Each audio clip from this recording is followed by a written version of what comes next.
Just one glance can bring down an entire life. He once thought it was just a moment, a fleeting look, a quick thought. No one saw, no one got hurt. But from that very moment, a door opened to something he never thought would control his life: lust.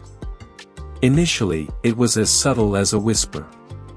A bit of curiosity, a few lingering stops on his phone screen. He told himself he was still in control. But little by little, lust didn't just enter his eyes, it took over his mind, then crept into his heart. And by the time he realized it, he wasn't himself anymore. He started losing focus at work, growing distant from his wife and children, his gaze wandering, searching for things that weren't real. He no longer looked at his wife with gratitude, no longer saw his life partner as a gift from God, but only a deficiency compared to the perfect images out there. Lust had blinded him. It made him forget his dream of building a home. Forget that love requires faithfulness, sacrifice, and eyes reserved for only one person. Forget that children need a stable father, not just in actions but in his gaze and thoughts. What he once considered most precious, his family, his marriage, his trust, slowly cracked because of something that seemed harmless at first. He looked around and realized, he wasn't alone. So many strong, capable men, who once stood at the top, had lost everything just because they couldn't control that first glance. And then, they sat amidst the ashes with only three things: shame, regret, and emptiness. His story didn't end there. Because he chose to stop, chose to fight, and chose to live again with a pure gaze. But that's another chapter. A chapter that only began when he admitted, it all started, from a single glance. But the most heartbreaking thing wasn't that he let lust take hold of him, it was that he no longer saw the woman God gave him with loving eyes. In the past, he used to see his wife as a gift, his companion, the one who kept their home warm, the mother of the children he loved more than himself. She wasn't just the woman he married, she was the missing part of himself. But lust, once it deeply ingrained itself in his gaze, began to distort all values. He no longer saw her quiet sacrifices, the late-night dinners waiting for him, the times she held their children during a feverish night. Instead, he started comparing. Comparing her to the images he scrolled past online every day, prettier, sexier, newer. He didn't realize that he was slowly losing his ability to appreciate. Lust turned her, the one who used to be his entire world, into a faint shadow behind temporary desires. He no longer heard her heart, no longer understood her waiting eyes, or her unspoken hurts. Because lust makes a man selfish. It makes him see a woman as a moment, not a lifetime. As a body, not a soul. As a game, not a journey. And what's even sadder, he began to lose the capacity to love, in the way God created it within him. To love someone not for their outward appearance, but for their value and their sacred presence in his life. He started chasing beauty, but without loyalty. Seeking pleasure, but without peace. Meeting many women, but unable to find a true wife. Even when a good woman still chose to love him, still chose to trust and stay, lust still wouldn't let go. It whispered in the dark corners of his mind, making him constantly feel a lack, even when he had everything he needed. And he didn't know that, if he didn't wake up soon, he would lose the only person who ever chose to love him, even when he was blinded by lust. And just when he thought he had everything, a warm home, a good wife, obedient children, lust whispered, something's still missing. It didn't shout or force itself. It was just a quick glance at a coffee shop. An unconscious scroll on his phone screen. A fleeting thought he didn't push away. But that's exactly how lust returns, gently, persistently, dangerously. Initially, he rationalized, it's just looking. Then, it's just a little entertainment. But little by little, it began to gnaw at what was most sacred. He became restless, irritable, hard to please. His wife was still that wonderful woman, but in his eyes, she was no longer enough. Family meals lost their flavor, moments with his children no longer felt complete. A hunger grew within him, not because he lacked anything, but because his heart no longer knew what was enough. He started seeking more images, more casual conversations, more interests outside his marriage. And each of these small, seemingly harmless actions quietly drained away the most precious thing, his family's blessing. He didn't realize that every time he indulged his gaze, he destroyed trust. Every time he acted in secret, he tore at his wife's sense of security. Every time he disregarded the consequences, he brought his children closer to blurred examples. A father who can't control his gaze will teach his son that emotions are to be pursued, not managed. A wavering husband will make his daughter believe that men aren't to be trusted. And then, he himself, the one who once dreamed of building a stable home, was shaking it apart with his own hands.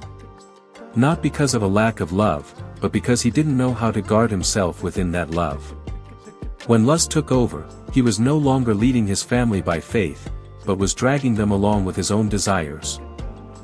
He began to understand, lust wasn't just taking his family from him, it was stealing the very man he yearned to be. And then he asked himself, how do I stop? How do I defeat something that has taken root in my mind, day by day, hour by hour? The answer didn't lie in momentary willpower, but in a daily choice, to starve it instead of feeding it. He started with the simplest thing, stopping his unconscious scrolling. Every time he opened social media, he knew he was stepping into a battle. Provocative images no longer had to be sought out, they found him, clinging, tempting, and testing him. But now, he no longer stood idly by. He pressed, not interested, he blocked, he deleted, he refused. Not because he was strong, but because he had tasted weakness and knew he couldn't keep feeding it. Then he learned to nourish his soul with healthy things. Instead of letting his eyes be led by lust, he let his ears hear God's word. Sermons, testimonies, and Bible verses woke him up. He realized, my mind is a battlefield. If I don't fill it with life, the world will fill it with sin. But the most powerful change wasn't in what he avoided, but in what he started doing, truly living. He got off the sofa, put his phone down, and went to the gym. He started reading books again, tried learning new skills, and met friends for coffee who reminded him of his faith. He rediscovered dreams that had fallen asleep, passions that had been buried by lethargy and temporary fixes. And he realized, a man with purpose doesn't have time to compromise with lust. Day by day, he felt his heart changing. He didn't just stop looking at sinful things, he began to hate them. Because now, he looked back and saw, it had stolen too much. Not just the image of his wife, the laughter of his children, or the peace of his family, but also his own strength and dignity. And to reclaim that, he chose to live a life no longer led by lust. He used to think that conquering lust involved major battles, but it turned out, it started in the simplest place, his eyes. His eyes, the windows to his soul, also the first gateway through which lust entered. He didn't notice at first, because everything seemed harmless, a fleeting glance, an unexpected image popping up. But then he understood, if he didn't see, he wouldn't crave, if he didn't allow his eyes to wander, his mind wouldn't be bound. And so, he began to practice guarding his gaze. No longer quick glances on the street, no longer lingering on alluring images. Every time he chose to look away, he reclaimed a part of his freedom. It was very difficult at first, bold instincts surged, lust screamed silently. But then, day by day, it weakened. He realized, lust doesn't die by being defeated, but by being starved, ignored, rendered powerless. And there, in the silence of not reacting, he found what lust had stolen, peace. No longer a heavy gaze from hiding, no longer the fear of being discovered, no longer the lingering guilt in every look. Only relief, freedom, and light in his heart remained. He grasped a simple yet powerful truth. Where attention lingers, energy flows. If he kept directing his eyes and mind toward temporary things, his life would slowly decay. But when he directed his gaze toward God, toward his purpose in life, toward his family and what was sacred, he saw a new man being formed. No longer a man swept away by instinct, but a leader of his family with clean eyes, an awakened soul, and a strong heart. Lust was still there, lurking as always. But now, it no longer had a voice in his heart. Because he chose not to give it the air to breathe. And in that silence, it died. Lust slowly dies not in noise, but in the silence of a man who knows how to turn away. And when he learned to ignore it, he truly touched real power, self-control. In the past, he thought he was weak, that lust was too strong, that he wasn't good enough to overcome it.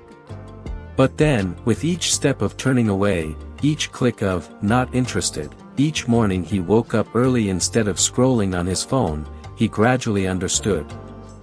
True power isn't about feeling strong, it's about not feeding what makes you weak. And at that very moment, a profound truth emerged in his heart: non-reaction is strength. He didn't have to fight by straining his willpower every day. He just needed to stop feeding it. No more looking. No more lingering. No more dwelling on it. Just as fire needs oxygen, lust needs attention to survive. And when he cut off that supply, it began to wither. Each day he walked, not like someone fleeing temptation, but like someone walking towards the light of a real life. He reclaimed time for his wife, the one who had silently waited for him to return from his delusion. He held his children close and, for the first time, fully felt their innocent laughter without a trace of guilt. He began to look at women with respect, no longer as objects to be judged, but as people to be cherished. And then, he looked at himself in the mirror, not a perfect man, but one who was genuinely fighting to live up to the dignity God had placed within him. He was no longer the man easily swayed by the first glance. He was the man who dared to stand firm, dared to refuse, and dared to say, enough is enough. Because he knew, on the other side of lust was a life free of regret, free of shame, and free of losing the most important things: true love, true peace, and true freedom. He didn't just stop at rejecting lust, he started living a new life, where light was stronger than darkness, and mindfulness became his daily armor. Now, every morning when he wakes up, he no longer carries the mindset of avoiding temptation, but actively steps into a day lived with purpose. He understands, if his heart isn't filled by God, the world will fill it with sin. And he no longer leaves his heart empty. He poured into it God's word, prayer, and advice from his brothers in faith. He let vivid stories of change touch him, inspiring him. Things he once considered boring now became his source of life. He no longer sought stimulation from temporary things, but found strength in what is enduring. He clearly saw, I used to crave cheap things, only because I didn't know the taste of what was truly precious. Now, when he tasted peace, faithfulness, and the light of truth, he was no longer hungry. He also began to live more authentically with himself. No longer playing the role of the perfect husband in front of everyone while hiding secret sins. He was willing to admit his mistakes, pray for forgiveness, and commit to starting over. Not because he wanted to punish himself, but because he knew, a life restored by God was the greatest reward. He took time to rebuild what had cracked, long-forgotten conversations with his wife, awkward hugs with his children, meals where his eyes stopped looking down and began to look directly at them.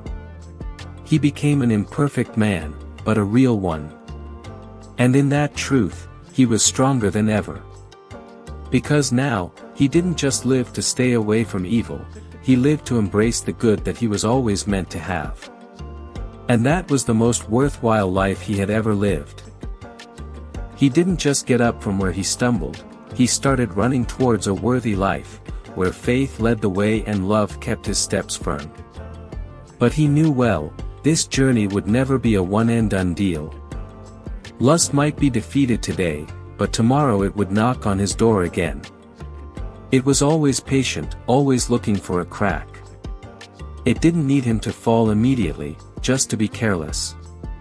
So, he learned to be vigilant every day, with his eyes, his ears, and his own soul. He didn't let himself be alone for too long, didn't let time pass idly, didn't let his mind wander where it shouldn't go. Every small habit now became a line of defense. He chose his friends wisely, the content he consumed, the spaces he frequented. He knew, the weak person isn't the one who is never tempted, but the one who has no preparation to fight against it. Now, every glance he took carried a choice. No longer instinct, but consciousness. Every touch of his phone came with a question. What is this feeding within me? And every time he chose to step away from temptation, a part of his true self was strengthened. He was no longer arrogant, nor was he afraid. He lived with the understanding that, a strong man isn't one who has never been tempted, but one who knows to bow his head in prayer whenever his heart wavers. And with God, he never fought alone. Gradually, he saw clearly, satisfaction doesn't come from being allowed to do everything you want, but from living true to what you were created to be. Not a wanderer in lust, but a builder, protector, and preserver of what is most sacred, family, faith, and dignity. Lust whispers every day. But now, he also had a voice in his heart, the voice of the one who called him back. And when he listened to that voice, he didn't just overcome lust, he found himself again. Lust still lurks, still secretly knocks on his heart every day. But now, he's no longer afraid of it. He has a stronger voice to follow, a calling from the one who created him with a divine purpose. He looked back at the path he'd walked. It wasn't long, nor was it perfect, but it was full of signs of change. Every time he said no to lust, he said yes to himself, to the man God wanted him to be. He remembered the old days, his wandering gaze, tired mind, and a heart full of remorse. And then he saw the present, peaceful eyes, an awakened mind, and a grateful heart. He was no longer a victim of his emotions, no longer pulled by cheap things. Now, he was the one who chose. He chose to protect his marriage, not just with a promise on paper, but with his actions every day. He chose to keep his eyes pure, because he knew one wrong glance could burn down his whole family. He chose to live faithfully, because he knew his son was watching, and his daughter was learning from her father how a man treats women. And he knew clearly, victory isn't about never falling, but about getting up with greater resolve every time you do. He wasn't trying to be perfect, he just lived each day with the awareness that true freedom lies in true surrender. In the end, he understood one profound truth. Backhand index pointing right: there's no price as high as losing yourself to lust. But there's also no greater reward than finding yourself again, a man who knows how to control his gaze, keep his heart whole, and live true to the sacred things he was born to protect.